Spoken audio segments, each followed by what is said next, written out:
Welcome back into Morning Line. We have Dr. Friday here answering tax questions. Be sure to give us a call at 737+ if you have any tax questions. This is the best time to start thinking about it because you don't want to wait till March or April when your deadline is coming up. Yeah, pulling my hair out. Do it now because she has some great tips on ways that you can actually save a little money as long as you do it before the end of the year. Right. Let's get to Carolyn now. Carolyn, good morning.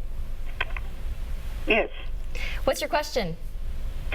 My question is, if someone draws SSI because they have a dependent child, can they file a tax? That child would be a dependent, so SSI in itself would not be taxable. Social Security, disability, or Social Security income all by itself is not taxable at all. You do not need to file a tax return. There are no tax credits available for you because earned income credit and those are based on earned income, and Social Security is not considered earned income.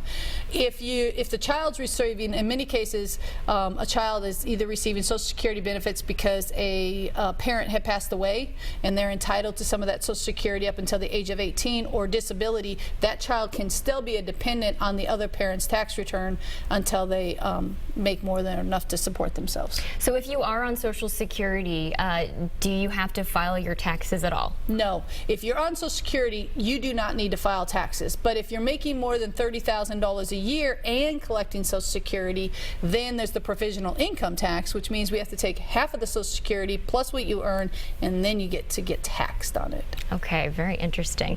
Let's get to Pauline. Pauline, good morning to you. Yes, I have a different kind of question. Okay. My husband and I, well, he passed away, and then I could not take care of this rental house. So when we bought the rental house, of course, we paid a small amount for it, but then it was in a neighborhood where when we sold it, I made a big increase. Okay. Well, I paid, like about $30,000 just in taxes for that. But now I have a letter from my Social Security saying they are going to reduce the amount of Social Security that I draw because I made so much money last year. Is that normal?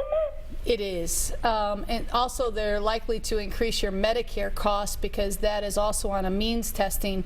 So yes, unfortunately it will, I hate to say it's going to last for a year until you file the next tax year. They base it on the year prior.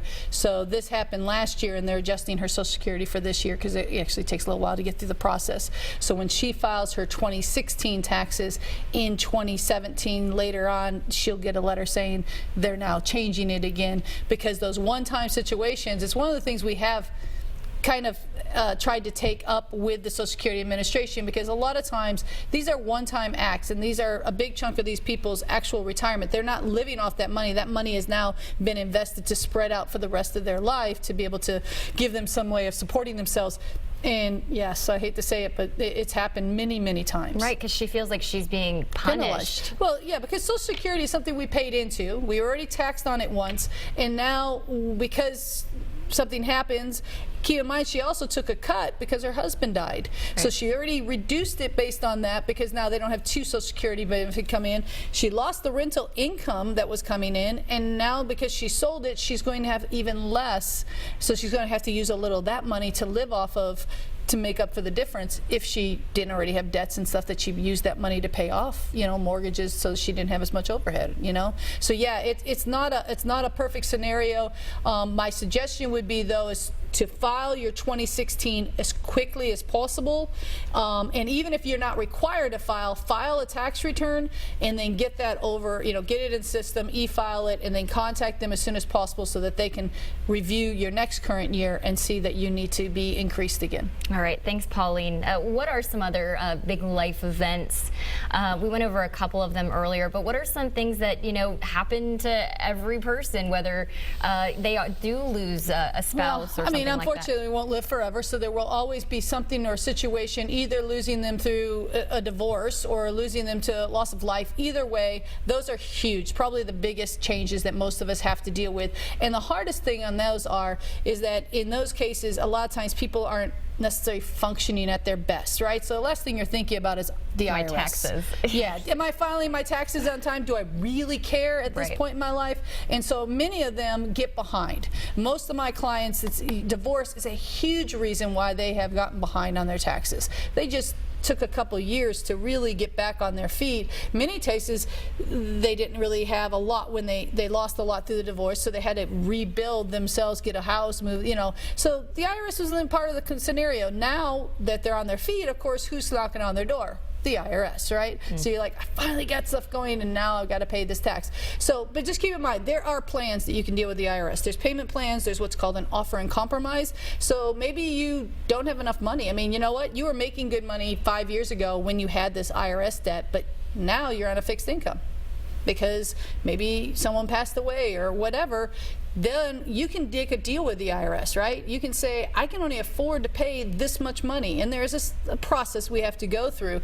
But it's really important to understand the IRS really, they're often made the bad guys of the entire system, but they really are just the enforcers of the code that's out there. And they have plans, making payments plans, making partial payment plans, making an offer and compromise. I even get a lot of people put in non-collectible. They're living off Social Security. Yes, they owe the IRS $75,000. It's never going to happen. Right. But you know what? It's best. But keep in mind, if you don't make that offer and compromise, and maybe you have a home that you're living in and know you can't take the money out because a bank won't let you borrow it, your kids could inherit that debt. Oh my goodness. So just keep in mind, it doesn't always go away when someone passes away because their assets are still around. So you do want to try to make a deal or deal with the IRS before something like that happens, if it's possible. If you just need a little more time, extension of time, 30, 60, 90 days usually are pretty easy to obtain from the IRS. Okay, so when do you have to get that in by? You want it, well, there's two things. If it's filing your taxes, you want to have the extension done by April 15th, and then you're good till October 15th. So that usually gives you more than enough time. If you can't pay them, you just want to call them and say, hey, you know what? I'm selling this, or I'm getting a loan from this person. I need 90 days. Most of the time, they'll put a hold right there on the phone for you to give you that 90 days. Wow. All right, let's get to Justin. Good morning, Justin. What's your question? Hi. I have been through a long-term rehabilitation program, and I would like to know what kind of benefits, because I've been told about all kinds of benefits that I could possibly get, and I want to know what my options are when filing taxes next year. As well, I have some outstanding student debts. Well, not an expert on student debts, only student interest, which means you have to pay it to get it.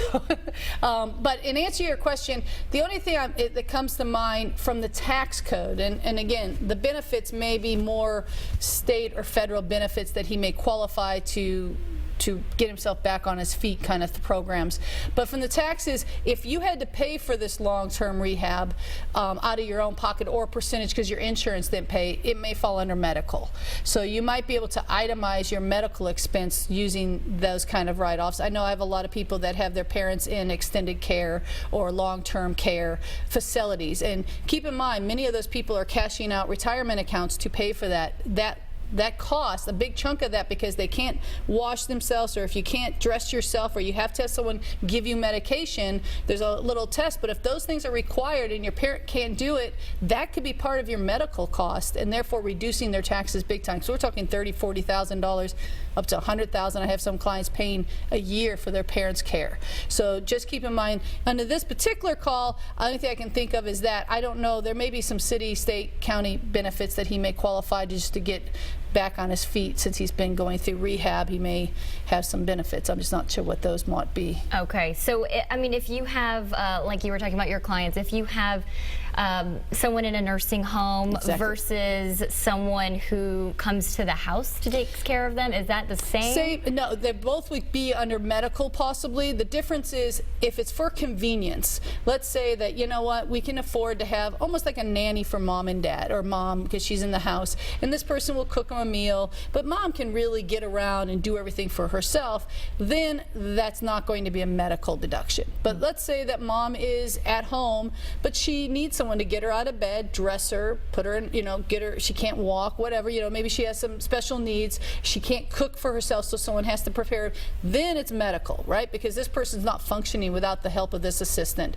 That could be a tax deduction for you on medical. And if you're paying it because mom stayed at home. Hey, she was a great mom. She stayed at home. Now and she lives in your house. She would be a dependent, and that medical would fall on your tax return because it's coming out of your pocket, possibly. So just knowing those, but keep a difference between nursing home, possibly where maybe they just decide to check in because it's an over 50 community and it's just active for an active senior, versus intensive care or long-term care facilities. Okay, and so as we get through December right now, I mean, a lot of people are going to be looking to the new year. Maybe someone wants a new job that to start the year out. If they get that new job and they are looking for it this year, what are all the different things that they can check off for their taxes? Yeah, well, she's talking about job credits, and there are some job credits if you're going out. Again, it's 2% of your adjusted gross. It falls on your Schedule A, but there is some deductions. So if you're having to do job searching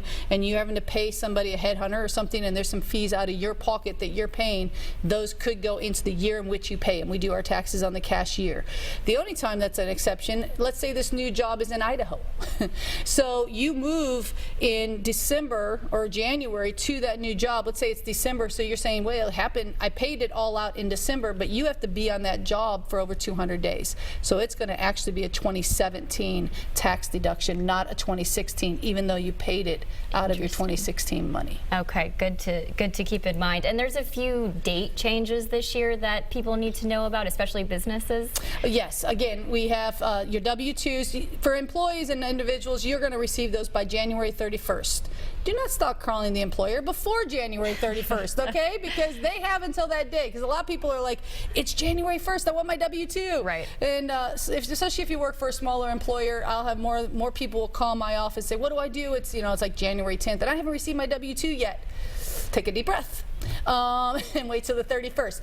But employers, if you're issuing these or you're issuing 1099s, remember that deadline is also January 31st for us, and we've always had an extra 28 days. Same thing if you file a partnership, a 1065 tax return, which would be partnerships or LLCs that are operating as partnerships, those deadlines are March 15th. Huge, because if you're late with that extension, it's $300 per month per partner. You got 6 partners, that can be an $1,800 penalty if you file it on April the 15th. Interesting. Okay. Money. We don't like to spend it. We don't like to spend Especially it. in penalties. That's why we have someone like you, though, to check off all of those little boxes. We like to keep all those boxes. Yeah, and I guess the biggest thing is you really do just want to do, just like you said, you want to kind of sit down, look at your last year tax return if you're not sure exactly what you did. Thank you so much. This has been so helpful. Love having you on this show. Problem.